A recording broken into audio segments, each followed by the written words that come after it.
Sa dami ng slides sa resort na ito sa Abukay, Bataan, tiyak di ka magsasawa. May mga haba at paikot-ikot.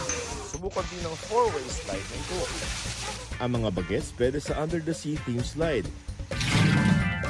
Kung pag-dive naman ang trip, talo na sa Bulingan Falls sa Lamitan City sa Basilan. Ma-refresh sa malamig na tubig at mamanghas ng kakaibang rock formation sa paligid ng talon. Instant nature tripping dahil mapuno rin ang lugar. Mag-vitamin C naman sa Dagupan, perfect getaway, Anton Daligan Beach sa mga dagat na dyan. May 3 oras lamang ito mula sa Metro Manila. Dinarayo ang Maridina Falls sa Bato, Catanduanes ng mga gustong magpanamig sa gitna ng mainit na panahon.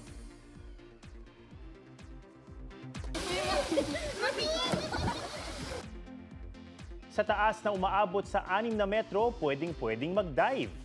Mamamangha rin sa magandang view. Kung pagod ng maligo, pwedeng mag-picnic dahil may cottages sa tabi ng talon. Abot kaya rin ang entrance na 40 pesos habang 30 pesos sa mga bata.